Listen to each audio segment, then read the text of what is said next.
Okay, I'm Chantalee Gander and here with Philip Metris talking about Sign and Breath anthology. And Philip, I want to start with what you chose, like the name of the poem, and there's some interesting pieces about that. So why don't you first talk about the page that you chose and why you chose it? So I chose a poem called Cell Phone, which is in Sand Opera. The entire title of the poem is Cell Phone, a Simultaneity Four Voices. And I chose this poem because it's a poem that really speaks to something that I've longed to try to create in poems, which is a sense of polyvocality. And since it's a poem that's literally meant to be performed by four different people simultaneously, it it creates a really interesting experience for an audience. And it's a very different kind of poem to be read on the page versus being experienced. There's actually instructions for use, which I'll read to you right now. It says, tear out these pages, then cut into 4 columns for 4 readers. Have the readers perform their monologue simultaneously, reading through the text twice. Read line breaks as slight pauses, space breaks as silences. Improvisation is welcome. This poem began as, I think probably a satire of the noise that we find in public spaces and people not really listening to each other. But it has a political dimension insofar as that we're a society that likes to tweet but not to listen. We like to share our posture stance, but not. But we find it much more uncomfortable to try to deal with someone else's reality. And the experience of this poem, began as a satire of that kind of noise, but really started to become something more profound when I added a third voice. So the first voice says, you're wanted, you're not alone. You're wanted, you're not alone. Someone needs me to answer now. Someone needs me to answer now. Someone needs me alone and no one else to answer now. And it goes on like that. So that's a kind of like almost, the inner thoughts of someone talking on the phone, right? The second voice is simply someone acting out, having a conversation with someone. Hello? Hey, how are you? You what? What's up? Hold on. What? Say it again. What's up? What? Hold on. So just it's a someone having a conversation. And the fourth voice, I'll get to the third voice in a second, says the number you've reached has been disconnected. If you need help, hang up and dial the operator. Please hang up and try again. The following tones are for the deaf community. The number you've reached has been disconnected. Please hang up and try again. Da, da, da, da, da. But it was with the fourth voice that I think the poem found its gravity or its politics in a way, which the text is sort of a found text that I found in a journalist's article.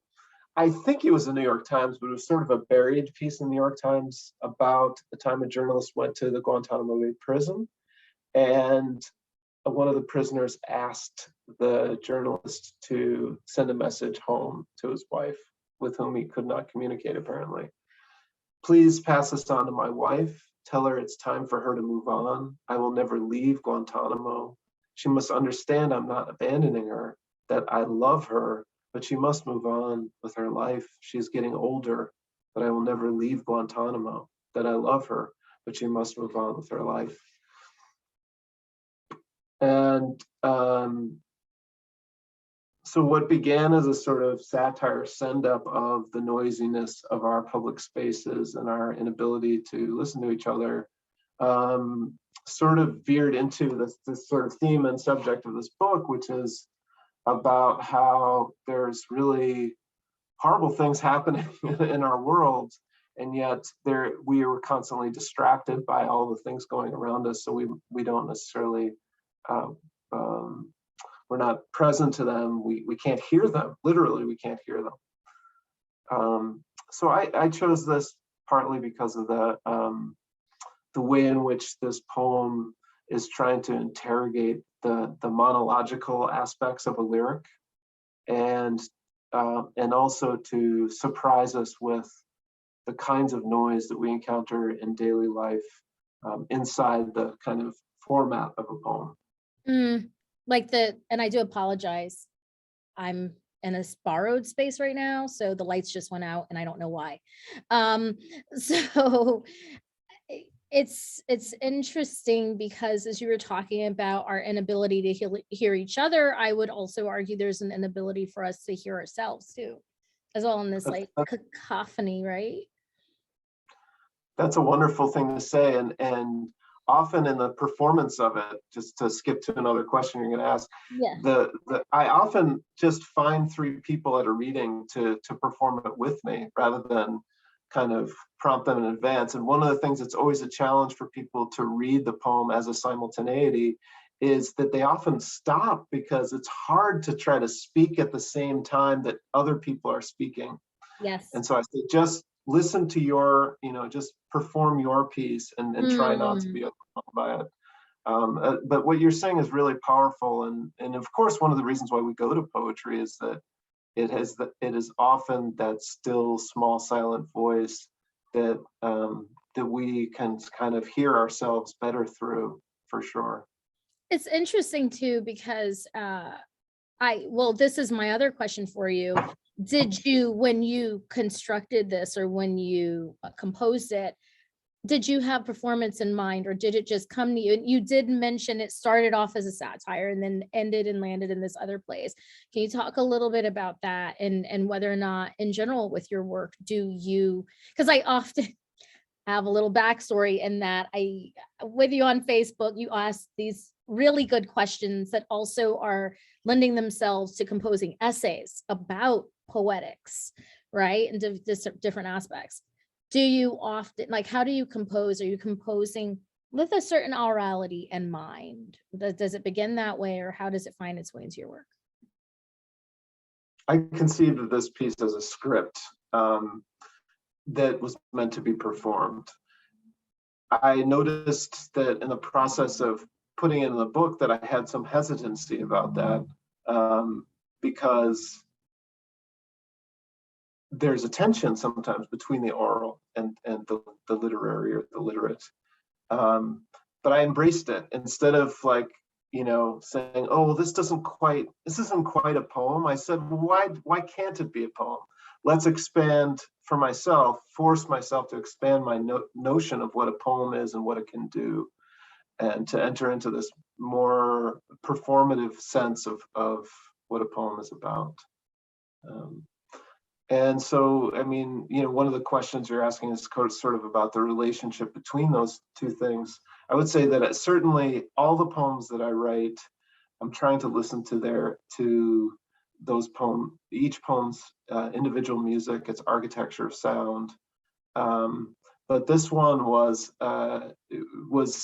it's sort of on the outside rim of the galaxy that is my poetry, and that's partly why I chose it. Is kind of interestingly, I often start readings with this poem partly because it's almost like it's a shock to an audience, and it sort of clears the space in a way. By creating noise, it actually clears space. And I don't know why that is, but it's partly because it defies so many expectations about what we think a poetry reading should do.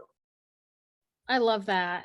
And I guess I would love for you, as we begin to wrap, talk about, because it is I know, speaking for myself, having tried to do this on the page, multi-voice is challenging. And how do you can spell that in performance, but it's not always easy to really show that on a page.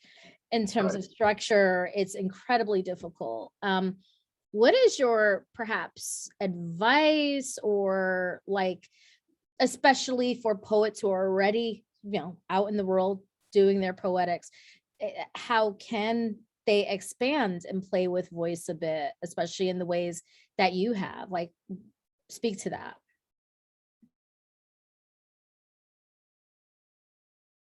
Yeah, I'm silent just for a moment because for whatever as someone who's been like academically trained, I think that I had all these rules that built up in my head about what was appropriate or right or poetic.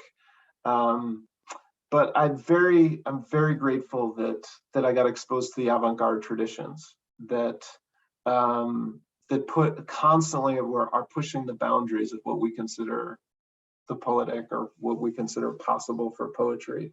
And so I think reading widely and voraciously and seeing what people have tried is always an encouragement, and also to draw upon other arts as well, to not just see poetry as the be all and end all, but also see the way other practices employ these things. So I think one of the many influences on this poem was the beginning to a play where I saw a whole bunch of characters talking all at the same time, and then they stop talking all at the same time, and then they go into their roles. But it always struck me as such a powerful gesture on the theatrical stage, and I wanted to bring that into kind of a poetry reading and a poetry situation. Perfect. Thank you so very much for taking this Sure. moment to Sure. Was talk. that enough? I think that was